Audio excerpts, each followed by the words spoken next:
non-aligned Europe. Okay, so Germany, the incoming chancellor, Spain, they've all said like, we need to be able to start making foreign policy decisions independent of the US. We need to be basically non-aligned. Like anonymous EU diplomats literally saying that America is Europe's adversary now and for the foreseeable future. So strategically, this is a huge, huge vibe shift, huge alignment shift, huge shift in like the narratives that are in the back of our head as we look at policy stuff, profound. And then I have this like 30-second clip from Trump that I just saw today. But I love the countries of Europe. I love all countries, frankly, all different. But European Union's it was formed in order to screw the United States. I mean, what about the European Union was formed in order to screw the United States. That's the purpose of it. He said it twice. Job of it, but now I'm president. What will happen if these countries where the EU retaliate?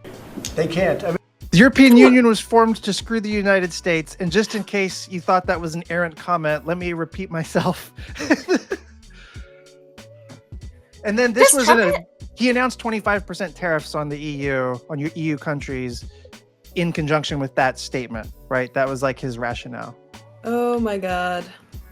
Is Trump an only child? Does he have siblings? Yeah, doesn't he have like a sister named Mary Trump who hates him? It's very possible. He just gives such only kid energy. Yeah, he does.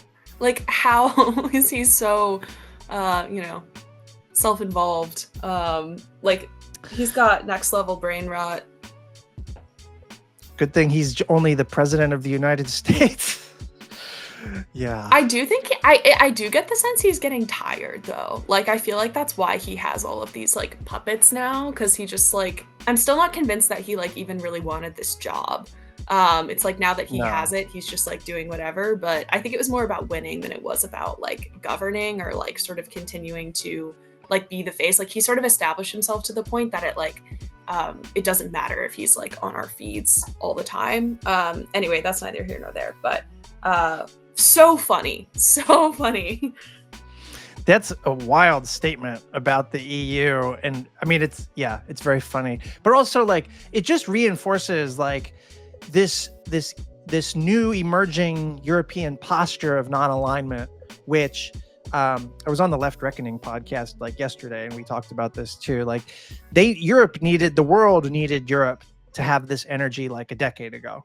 I mean, like this is the only bulwark against a sort of, a hegemonic psychopath or like a hegemon that's also fascistic.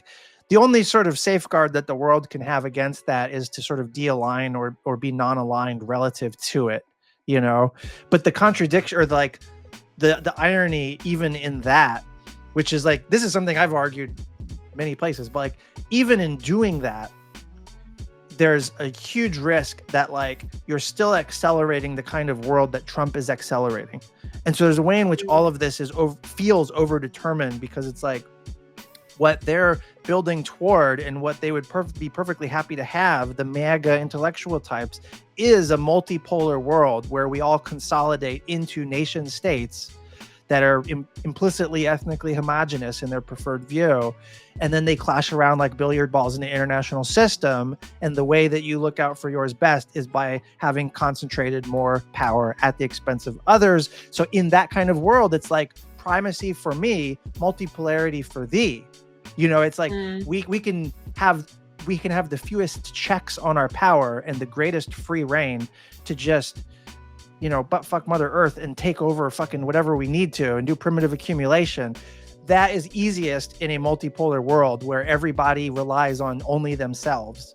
And then we can be the most predatory there. So it feels like we're heading toward that no matter what we do, and like Trump is a force for that in a way that kind of seems to make it go faster. But like this non-alignment thing is definitely happening. Like this is a meta trend, So yeah. Well, it just forces everyone to figure out like what exactly their vision is, and you have to like offer sort of a more like a positive alternative like for yourself, for your region. It is, to your point, detrimental when we don't have sort of a collective vision of like what a new era in global politics looks like. under multipolarity. Narratives and- needed is very much what's going on right now. Like we need, Yeah. Because I mean, one thing I think Dan Nexon is right about is that like it, to the extent that you view great power competition as like necessary or desirable, which Mhm. is very much the project of like national security elites in the West, right? Yep. And like if that's your frame of mind, that narrative is fucked 15 different ways. And so like America is still doing great power competition, but that's not a good thing. And if you were a country that found like, you know, a psychic wage in doing great power competition because it rallied America to your side or some shit like that, that calculation's totally fucked. That story is super rat fucked. So like if you're the EU now, think about it. You have spent the last 7-8 years hyping the China threat, systemic rival and shit. Well, guess what? China and the US are the two greatest powers in the world system. Are you having them both be adversaries of you? You can't, you have fucked up, you know? Like, so they need to like readjust their calculations about China as part of a kind of non-alignment, you know? Like, I don't know. This is all the everything shifting. Yeah, look to the middle powers. Play the field, you know? Yeah.